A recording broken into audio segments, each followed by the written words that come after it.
Hey, it's Marco with Fast Freddy, and today we're looking at the Fast Freddy 4 winder, but more specifically the magnetic detent arm. Now, both the Fast Freddy 4 and the Fast Freddy 6 use the adjustable detent arm that is magnetically actuated. So we're going to give you a quick rundown on how to best use it for some different scenarios.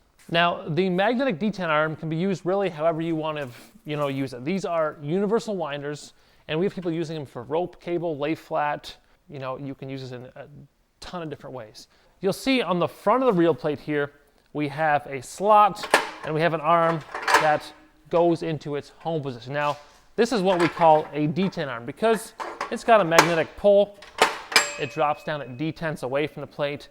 Now, the interesting thing is, on the front of our detent arm, we have some tabs. Now, these are detent arm tabs. You can see on two of them, I have them removed. And you can use all four, or you can take them all off. It can be used either way. So, from here, I'm going to grab my extension cable and wind it up. So I have my extension cord now wound. First thing I'm going to do is, of course, take my crank handle out, put it in its package. I'll throw a zip tie on it for good measure. That's what these auxiliary slots are for, so it's real easy to grab a zip tie, secure it. Because this is wound so tight, there's a lot of pressure pushing these detent arms together. So if you just simply try to pull it straight towards you, you're going to struggle because it is trying to actively pinch it together. So what you got to do is put your foot on the foot pedal, lift up slightly, and as you lift up, also pull out, and from there it just simply drops. Now once you've got the pressure on, the rest are real easy, but you can simply pull it, grab your cord, and there you go, ready to roll. So here we have maybe some 3/8 air hose, a little bit stiffer, but it's going to be very simple or very similar to your, 2-aught weld cable. It's going to react very similarly. So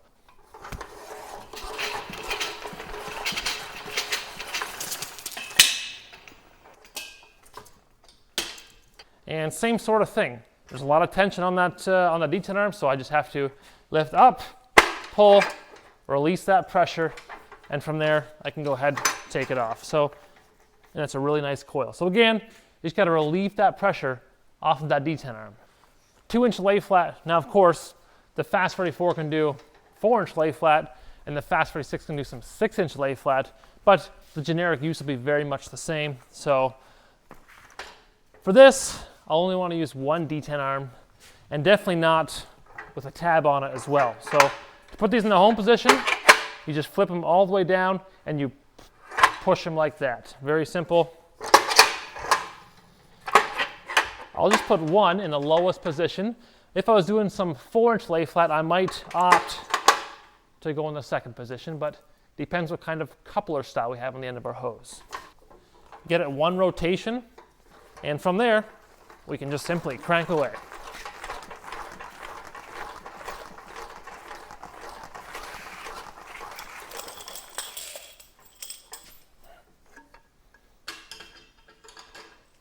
I'm going to open the guide roller, pull it around, lock it, and you can see now I have it nicely wound around both. Now, you could try to pull it off, but there's quite a bit of pressure on this detent arm again. So from now, you can just simply, again, lift up, pull, relieve that pressure, and there you have your section of lay flat. All right, now we got some more tricky material.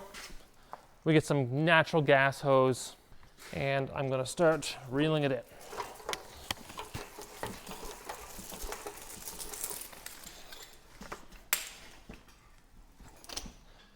And again, I got to take that pressure off before I can pull it. So I'm going to lift up slightly, pull on this, give it a good snap, take it out, and there we go. And even a more challenging hose like this can be done very quickly. And even if it was twice the length, it would be very similar to what we did here. All right, so that's a quick rundown on how to use the magnetic detent arm on a Fast Freddy 4 and a Fast Freddy 6 because they're basically the same. Now, you don't have to use all four. Remember that. You can just use 2, maybe 3, or just one by itself. It really depends on what you're doing. And of course, if you have questions about your application, maybe you're not sure what thickness of hose or what it'll take for diameter-wise too, or the capacity, give us a call at the office. You can see more details on the website down below here. And, don't be afraid to give us a call. We love talking to people. So yeah, we look forward to hearing from you. Have a good day.